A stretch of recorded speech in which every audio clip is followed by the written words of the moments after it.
Hello and welcome to NewsX World, the newsroom, where we discuss the top stories which have been ticking over the day. Of course, how can we not mention the ongoing Venezuela crisis? The world, of course, is reeling 3 days after that US operation in the Venezuelan capital, in Caracas, and there has been many developments since then, of course. Let's first start in the United States, where within the last 24 hours, Maduro and his wife, Celia Flores, have faced a New York City judge. Dan Maduro and his wife both pleaded not guilty to narco-trafficking charges, among many others, including gun trafficking charges. Of course, this trial is expected to be extremely lengthy. It is not supposed to wrap up soon. Of course, Pam Bondi at the US Department of Justice has said that Maduro and his wife will face the full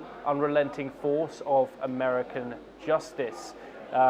So we're expecting that to last months from now, if not years, and especially going into those midterms, which happening at the end of this year will be a crucial point for the end of 2026. Now, the American public, of course, are divided when it comes to this operation. We've seen flags of Venezuela flying outside that Manhattan courtroom, along with flags supporting the US actions in Caracas over the weekend. But one thing is for sure, this is something that's certainly at the focal point of everyone's minds. Of course, talking about legality, and even in the same city, the United Nations Security Council convened within the last 24 hours, a spectre of reactions from different members of the Security Council, the United States being a permanent member of one. Venezuela, of course, they called a meeting, an emergency meeting, as soon as the operation took place, and their head of state was seized out of his residence, and we managed to hear from the Venezuelan representative of the United Nations and his views on the operation, which he calls a kidnapping, and of course also claimed that the United States was purely after the oil that Venezuela is rich in. He called it colonialism from the United States.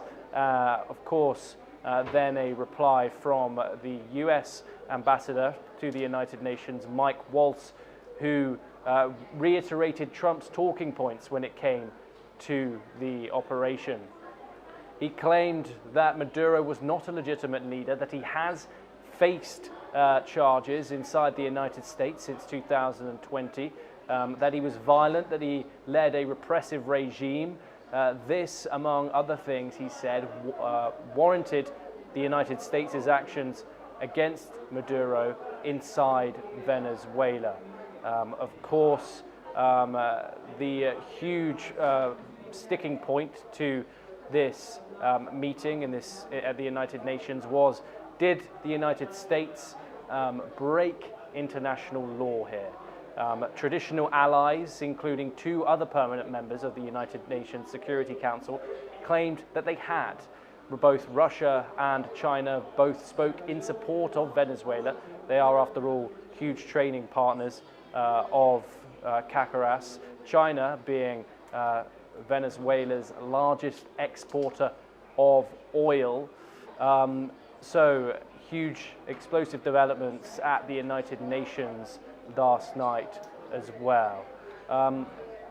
Inside Venezuela, operations have been running as normal. Of course, the vice president, the former vice president, has now been confirmed as the interim president of Venezuela.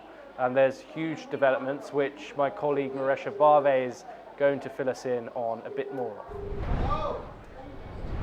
You very rightly mentioned the operational side of what has happened, and rather the last 72 hours have been rather one of the most intense timelines when it comes to the history of US and Venezuela.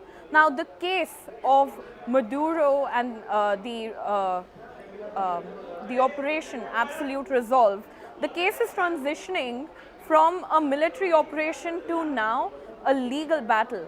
The next steps for Maduro and the US justice system involve several key milestones. Let's note all of these down, which include that, as you mentioned, a judge, Judge Olvin Hellerstein, has scheduled is being scheduled for March 17th this year.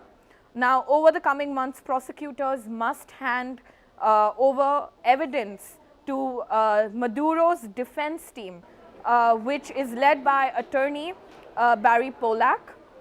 This will include intelligence reports, witness statements, and evidence from the raid which has taken place. Now, Maduro's defense has already taken stance. They have signaled that they will challenge the case on two grounds. Now, the two grounds that the case will be challenged are, firstly, that they need to describe that the US military operation to be labeled as kidnapping or abduction for Maduro. And this will likely file mentions to dismiss the case based on violation of international law. Now, you see that the defense is playing a very strategic role in terms of defending Maduro.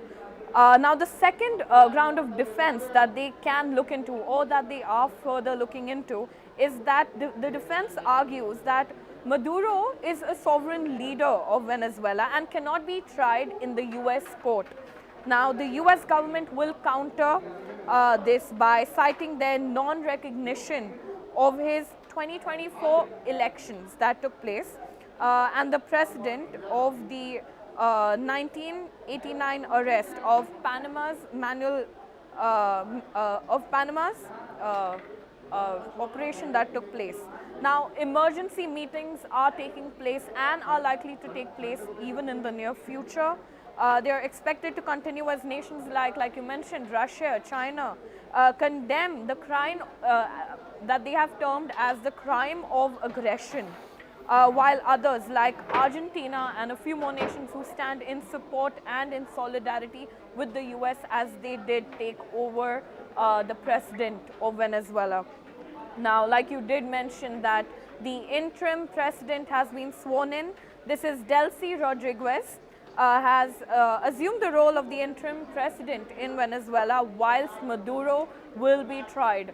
The US has indicted and they will be taking control of, as Trump mentioned, of Venezuelan oil reserves, which will likely lead to further international legal disputes over assessment of ownership and of assets of oil reserves, the oil embargo in Venezuela.